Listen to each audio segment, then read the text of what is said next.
Muito boa noite, muito boa noite. Segunda-feira, estamos aqui reunidos no nosso núcleo de estudos espíritas e jurídicos, GESIEL.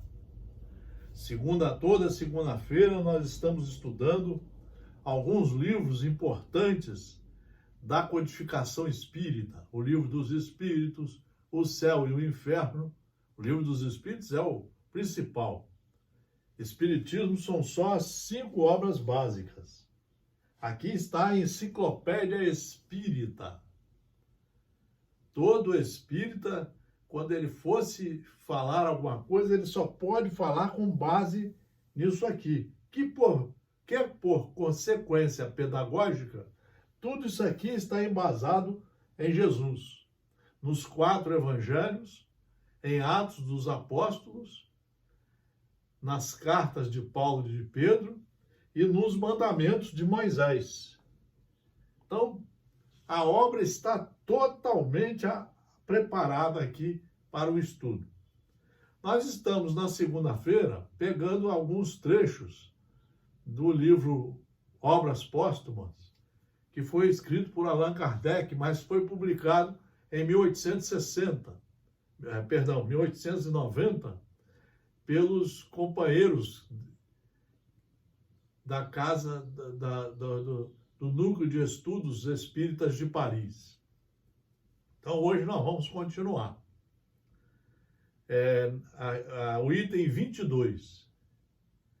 O aperfeiçoamento do espírito é fruto do seu próprio labor? O aperfeiçoamento do espírito é fruto do seu próprio labor. Quer dizer, ele reconheceu, pelos estudos profundos que ele fez, que cada um de nós, quando chega aqui, claro, tem que receber a orientação dos pais, da família, né? Mas é fundamental saber procurar o Evangelho de Jesus. Porque ali estão os ensinamentos para todos os filhos de Deus. Então, o aperfeiçoamento do espírito é fruto do seu próprio labor. Ele tem que assimilar os ensinamentos dos mais velhos, dos pais, da família, da professora do colégio, né? Mas ele tem que saber buscar as leis de Deus, para que ele possa empreender seus próprios esforços cuidando de si. Ele vai ter que cuidar do corpo e da alma. E se ele estudar, ele vai ver que ele tem que cuidar do corpo muito bem, mas ele tem que cuidar muito melhor ainda da alma, conhecendo as leis de Deus e empreendendo a sua reforma íntima, para ele ser um indivíduo honesto, direito, um indivíduo indulgente, benevolente, paciente, respeitador de tudo, das leis, dos costumes, sendo eminentemente educado. Ele avança na razão de sua maior ou menor atividade, ou de sua boa vontade em adquirir as qualidades que lhe falecem. Então ele tem que saber buscar. Essa é a grande arte que nós ainda não estamos sabendo fazer. Mas o Evangelho ainda não é o principal livro das famílias, das casas. O Evangelho ainda não é o principal livro das casas religiosas, dos centros espíritas. Não é, com certeza. Em 99% das casas religiosas não é o principal livro. Não é a base a ser estudada, seguida, compreendida. É o livro que tem que ser lido no mínimo 6 vezes em casa por cada um. Mas vai ser, dentro de pouco tempo. Não podendo o espírito, numa só existência, adquirir todas as qualidades morais e intelectuais que hão de conduzi-lo à meta, ele chega a essa aquisição por meio de uma série de existências, reencarnações. Então, esse é um outro assunto que tem que ser muito estudado. Ele está muito bem explicado no Livro dos Espíritos. Ele está muito bem explicado no livro O Céu e o Inferno. Ele está muito bem explicado no livro O Evangelho segundo o Espiritismo. Então nós temos aqui, quando não podendo o espírito, numa só existência, adquirir todas as qualidades morais e intelectuais que hão de conduzi-lo à meta, ele chega a essa aquisição por meio de uma série de existências, em cada uma das quais dá alguns passos à frente. Se ele estudar, ele vai dar alguns passos à frente. Mas para isso ele tem que ter o conhecimento. Conhecereis a verdade e essa verdade iluminará os seus passos. Sócrates, ele não foi compreendido na época, mas ele conversava com os jovens sobre isso. Ele falava, antes de vocês começarem a usufruir da juventude, das coisas que o mundo material oferece, conheçam as leis. Compreendam as leis, entendam as leis, assimilem as leis e façam com que essas leis sejam o principal material de observação de vocês. Então, antes de praticar os atos da vida, consulte a consciência que está equipada com esse conhecimento das leis. Era isso que Sócrates falava aos jovens. Não era para você deixar de fazer as coisas, é apenas para que você, antes de fazer, verificasse se aquilo é certo, se é errado. Quais as consequências que você vai ter que assumir depois que praticar determinados atos. Então, ele pedia que a criatura raciocinasse. É a fé raciocinada, mas com base na lei, nos ensinamentos da lei. Então, a mesma coisa aqui.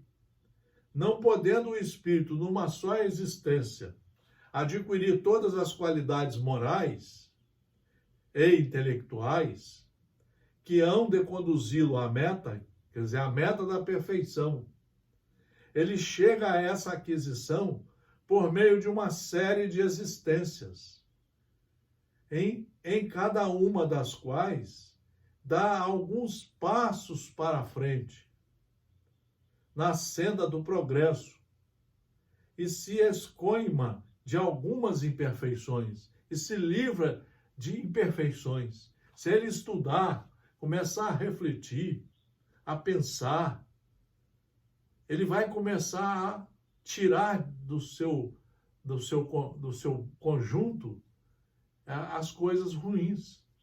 Olha o que diz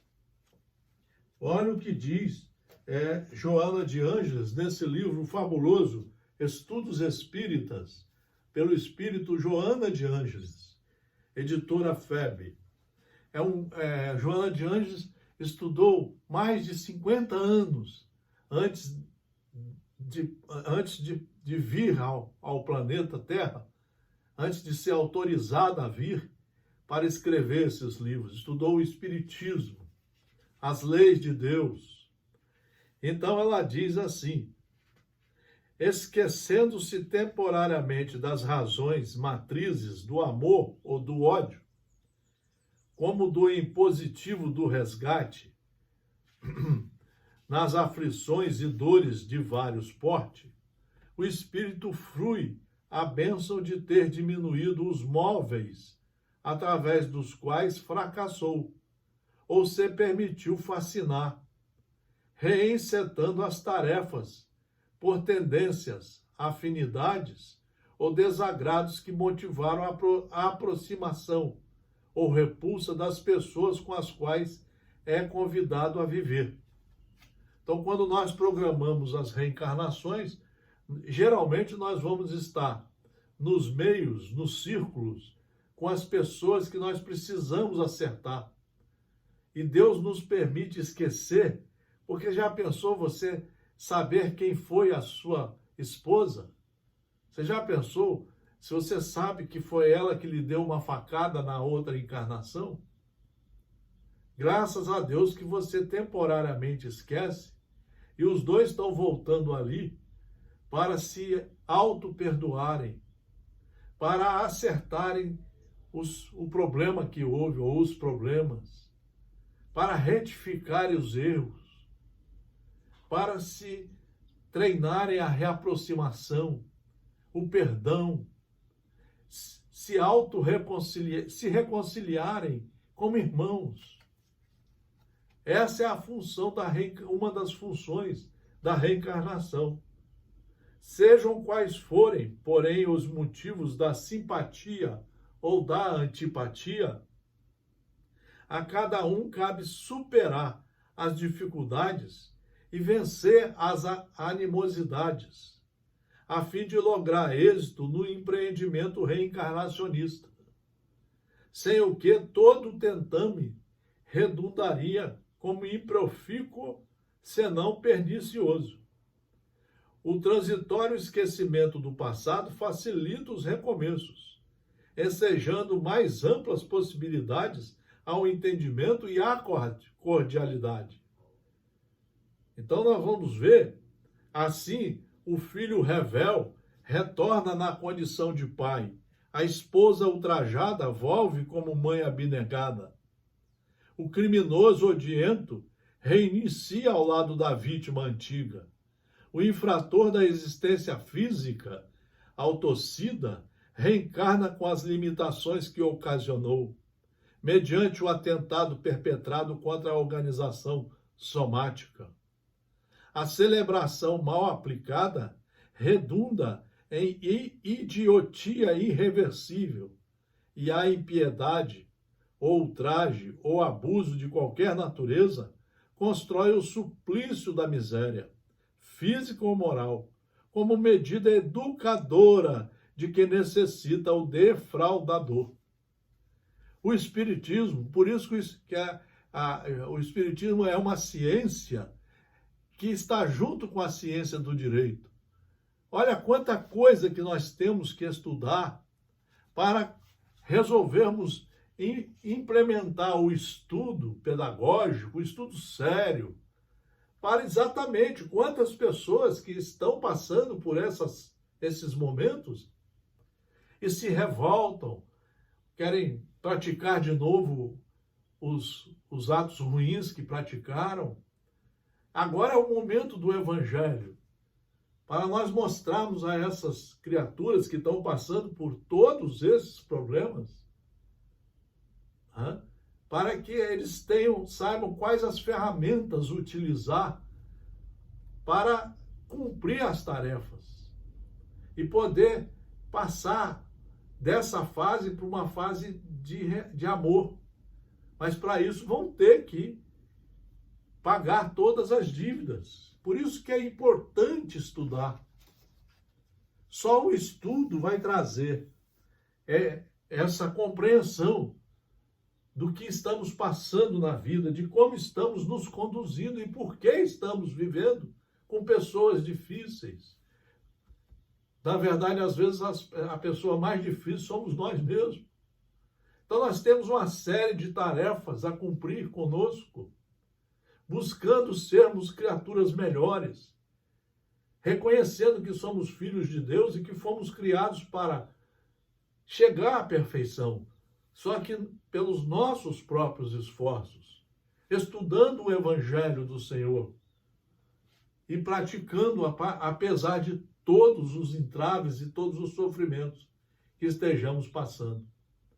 Mais uma segunda-feira maravilhosa.